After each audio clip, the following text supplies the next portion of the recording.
Tere! Ma ei räägi täna, miks toimub operatsioon Ussisõnad, sest seda on juba Kaitseväe juhataja ja Kaitseliidu ülem väga hästi selgitanud ja kirjeldanud, vaid kuidas me seda läbi viime, mis on meie ootused reservväelasele, kaitseliitlasele ja koostegevusharjutusele.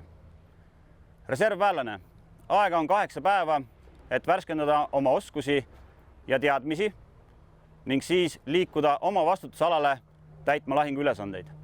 Tegemist ei ole lihtsa koostegevusharjutusega, kus jaod, rühmad, kompaniid omavahel harjutavad, laigulised omavahel, vaid teie vastutusalal ootavad teid Politsei- ja Piirivalveamet, Päästeamet, kohalik omavalitsus, elutähtsa teenuse pakkuja.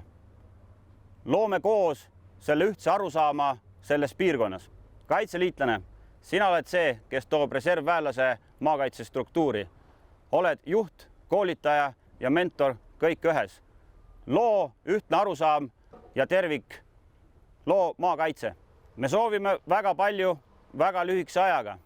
Tean, et saate sellega hakkama, sest juba 20 aastat tagasi jao ja rühma väljaõppe olid väga heal tasemel. Näeme õppekogunemisel.